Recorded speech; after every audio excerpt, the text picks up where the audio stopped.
What is lucid dreaming and how can it heal us? Today, so many people are asking themselves the question, how can I live a happier, healthier life? Well, there's a completely free way to do this because we can actually help ourselves to become happier and healthier while we're asleep. Today, there's a lot of buzz about mindfulness, where we focus on the present moment and really try to feel our emotions, sensations, and experiences, and we become completely present to the here and now. And this buzz about mindfulness is great because it means that people are looking to wake up in their lives.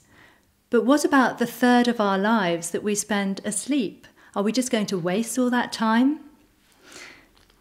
Imagine how life could transform if we were able to become mindful in our sleep and in our dreams. When we wake up in a dream, this is known as lucid dreaming. So you're in a dream, everything feels as real as this moment right now, everything is solid, and then suddenly you realize, hey, I'm dreaming this. And this ability to recognize that you're dreaming also gives you the ability to guide and shape the dream if you want to. And we can guide the dream in healing ways to help us on the psychological level and to help increase our personal happiness. Lucid dreaming also has certain aspects that reflect virtual reality exposure therapy. Now, in this exposure therapy, we would have a headset, we'd be awake, we'd have a headset on, and if we had a fear of spiders, for example, we would see through the headset a spider approaching us, getting closer and closer, and we would work on trying to remain calm while the spider approached us.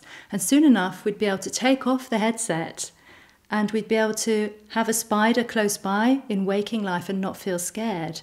And we may even be able to touch it or let it run up our arm without worrying about it. So in a lucid dream, you can do a similar thing. Once when I was a student, I was working on my PhD thesis, which was on lucid dreaming and the creative process. And at the end of the year, there's a test, there's kind of an exam, you have to talk to people about your project, and they say whether you're allowed to continue to do a PhD or not. Now, I was quite nervous about this because lucid dreaming in those days was a subject that many people, hadn't really heard of. They thought it seemed really way out, and I was worried about not getting through. And I kept having these dizzy spells. And then one day I became lucid in a dream where I was standing at the top of a glass staircase. And I was really dizzy in the dream and looking down and feeling really scared. And that's what made me become lucid. As soon as I knew that I was in a dream, all my fear of being at the top of this glass staircase just melted away because I knew I was perfectly safe and that I would wake up safely in my bed. So I just thought, okay, I'm going to go down the staircase without feeling worried about it. And I took a deep breath and I felt safe in my body, and I just put my weight onto one foot and then the other foot and went down this staircase feeling more and more confident. Then the moment came when I had to have this end-of-year test, and I was waiting outside the room, and a woman came out, and she'd just been told that she would not be able to continue with her PhD, and she was very upset. So I comforted her, and I felt very dizzy again before I went in, and then I remembered how I'd felt in my lucid dream.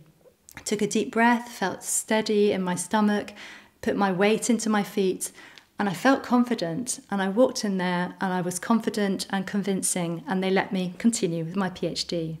So that's just one example of how my lucid dream helped me in a very practical, physical way to overcome a difficult situation in my waking life. So when our dreams improve, we can actually help our waking life to improve as well. Lucid dreaming can help us to change bad dreams into good ones.